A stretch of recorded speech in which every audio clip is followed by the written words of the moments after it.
nagbabalak ka at nagtatanong ka sa akin kung ano ang the best month pumunta ng Siargao, especially kung mga chupapi season. Ako na magsasabi sa iyo ngayon na dahil merong opening na surfing competition, ang dami-daming chupapi, as in sobrang dami talaga, kaya naman mabubusog ulit yung mata ko.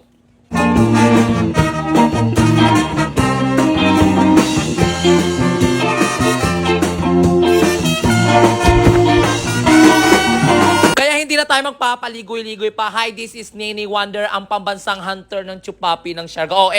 Baka seryosuhin mo naman to. This is what we call pampasaya moment lang. Okay, so nandito na tayo ngayon sa Cloud9 dahil nga may nabalitaan ako na open na daw ang surfing competition, which is ang sumasali ito is buong mundo na mga mahilig mag-surfing. So ano pang gagawin natin? Hindi mga hunting tayo ng chupapi.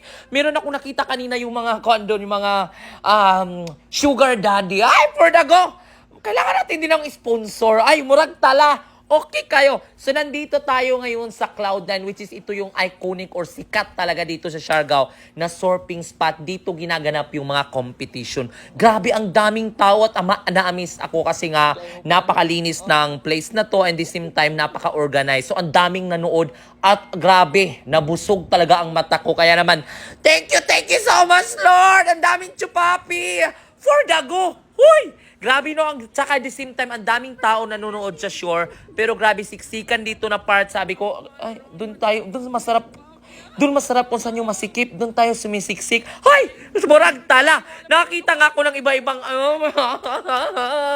alam mo, mas fit ka siguro yung mga chupapi na parang Asian look. Pero mas gwapo yung mga Diyos ko, Nini, umaatake na naman ang kalandilism mo. So, shout out dyan sa mga culturism ko, and especially sa mga otinism. So, for today's video is mag-i-enjoy kayo kakapanood.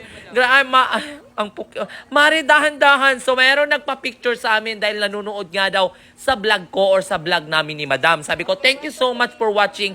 Tuwang-tuwa daw sila kasi nga finally nakita rin daw nila kami sa personal. Kaya naman kung ikaw magbabalak ng Siargao, huy, tour guide ako, murag tala. Yung vlog ko talaga is extra lang to, pero ang tunay ko pong trabaho is tour guide. So nag-o-offer ako ng island hopping and land tour. So pwede nyo akong i-hire kasi nga mas maganda yung tour guide, mas kilala mo kung pumunta ka ng Siargao. Ito nakakita daw sa amin from CDO daw sila, Cagayan de Oro. So shout out sa mga taga CDO diha. Sa gusto magpa-vlog, invite us, okay? So nandito sila, nag-surf sila. Sabi ko, wow, enjoy kayo sa Siargao. Ang daming chupapi, ha? Diyos ko, Lord. Alam mo, mas masarap talaga mag-Siargao ka and the same time single ka.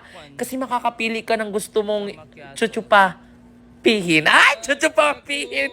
Murag tala, malapit na rin sa chupa. Ay, for the go. Uy, ang cute-cute ng batang to. Natuwa talaga ako sa batang to. Ang napakagaling niya mag-surf. Sabi ko, ang dami nagtatanong sa akin, Nene, local ka sa Siargao, marunong ka ba mag-surf? Sabi ko, surf in the bed. Magaling talaga ako sa surf in the bed. So, nandito kami. Ay, muntay! Murag si Aura. Muntik masumsum si Aura dun sa kang kuya. Ay, gwapo ni kuya. Tsaka nandito kami naglalakad-lakad dito. May nakita ako mga sugar daddy pero feeling ko magjowa rin sila. Sabi ko, sa bagay, lupa nga na may titulo, may ilog pa nga, jowa pa kaya na walay resibo. Testing eh. Ay, tuwang-tuwa sila sa amin. Tapos kinilig ako, sabi ko, ay, meron tayong nakitang puhunan. Sana all may puhunan for the go. So nagutom kami, sabi ko, kain muna tayo ng banana. Ay, I love banana talaga, no, lalo pag potassium. Ay, hindi potassium, baka kasi nga puta ako. Ay, for the go. So this video is for patawa purposes only. So pero, sinishare ko talaga sa inyo dahil nga surfing competition ngayon, the best pumunta ng Siargao. Mayroon ako makita mga pukikay nag-beach. Lapitan ko sana, sabi ko, ay, baka pagkamalan akong chupapi rin. Ay, for the go. Meron nagsasayawan dito at tuwang-tuwa sila.